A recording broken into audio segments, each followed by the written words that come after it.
So we have finally heard an update. We've finally heard an official update on the Lakers Bronny James situation. And look, this is mental, but I'm going to, every time there's a bit of news that comes out, I'm going to report it to you guys. Because look, it is an interesting story to see what the flying FUC, plus add an extra letter, it's in the first 30 seconds of the video. I don't want to be not unanimous. I don't want to be unmonetized.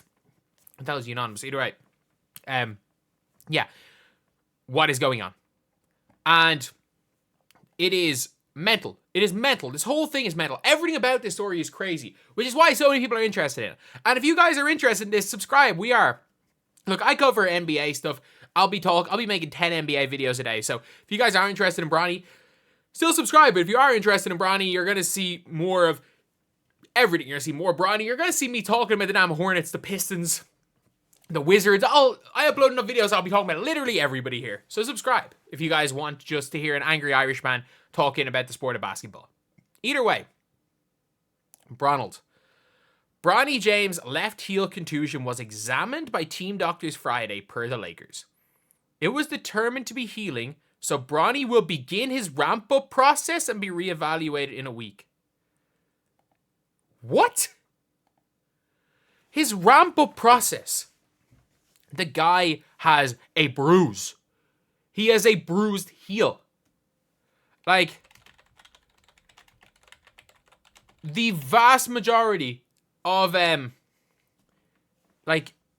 these injuries take 1 week to heal. I'm not joking. It will take, normally, 1 week. A lot of times, these bruises heal in a day. The vast majority of heel contusions heal in 1 to 3 days. Some of them are 1 to 3 weeks. And the worst of them heal from 2 to 6 weeks. And if you guys don't know, like, if you have a really, really bad heel bruise, you're going to know it. If you have one of those ones that is going to take 2 to 6 weeks, and again, look, I'm not a doctor, but come on, he's got a bruised heel. Like, if you have a bad enough bruise to keep you out for weeks, if you have a bone bruise, everyone who's had a bone bruise knows how much it hurts. And the only chance he would still be out is if he has a bone bruise. And he was listed as day to day. He was listed as day to day for a while with this heel bruise.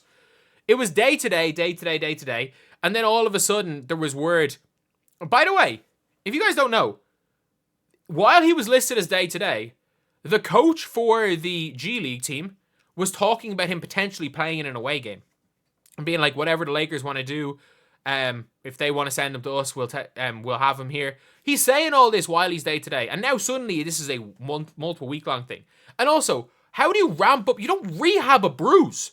What do you mean he's doing like his ramp-up process? He's like getting ready to be in game, to play the game speed.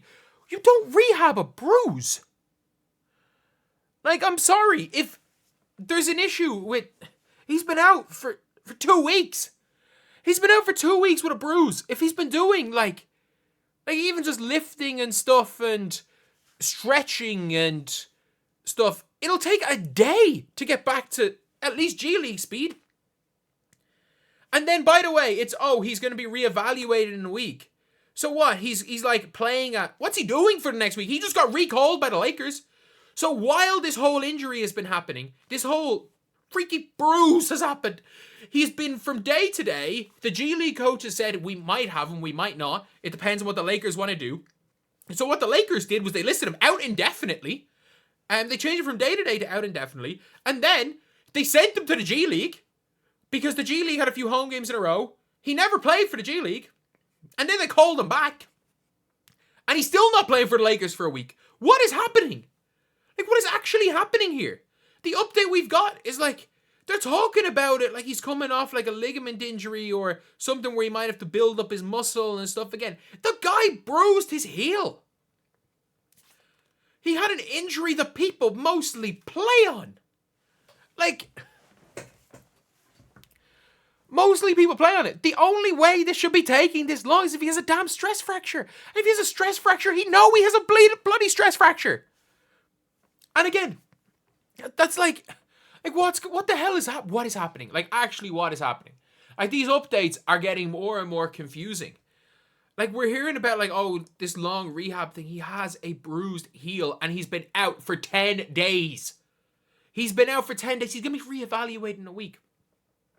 This injury, unless there is a bone bruise, the maximum recovery time is 3 weeks. He is getting reevaluated after the maximum recovery time for something unless it's a bone bruise. And if it's a bone bruise, there's no way in hell he would have been listed as day-to-day, and it would have been straight away announced that Bronny James has has a heel contusion with a timeline of recovery from, 4 to 6 weeks. That would have been announced. Not he's day-to-day, and then no one's saying anything, and suddenly out indefinitely, and being transferred between two teams, and now all of a sudden, he's progressing, he's healing. But, like, it's taken a while. Which lets on that the injury is a hell of a lot worse. Either one of two things. The injury is a hell of a lot worse than they first said, or there's no injury at all. Like, one of those two things are true. And I mean that. And look, I'm not actually even accusing it. Like, this injury might be worse than we've all thought. But, like, when did this happen? When did the injury happen? In fairness, though, he is still practicing, so people get injured at practice all the time, so I'm not accusing that. Just because we didn't see the injury doesn't mean it happened. When did it happen? I'm not joking. The when is more confusing, because he was listed as he was injured all the time. It's like, by the looks of things, and the way their injury report goes, it looks like he got injured in the game against the Kings, where his last play was him jumping up to swat a dunk, and he moved fine. The problem was he couldn't really shoot. His defense, his decision making, like, his movement was fine. But, like, what are we actually watching here? And we are watching the most mental situation I've ever seen in the NBA. Like, it seems to be, I've never seen a bigger effort for someone not to play basketball. And the mad thing is that we've seen so much crap that the Lakers are doing around this that people do not believe Bronny James is injured. The vast majority of people do not believe Bronny James is injured. And look, I'll say it right now, he might be injured, but something's wrong with how the Lakers have reported the injury, with what the Lakers are doing with Bronny, moving him between both teams constantly and not giving any updates, and then with the timeline for recovery, they 100% miss, at best case scenario, and this is like giving the benefit of the doubt to the Lakers that they're not faking a Bronny James injury. Best case scenario, the Lakers severely underreported the severity of his injury. That is the best case scenario. And then said nothing and almost brushed it under the rug. Like, I don't know. It's madness. This is all madness. All absolute madness.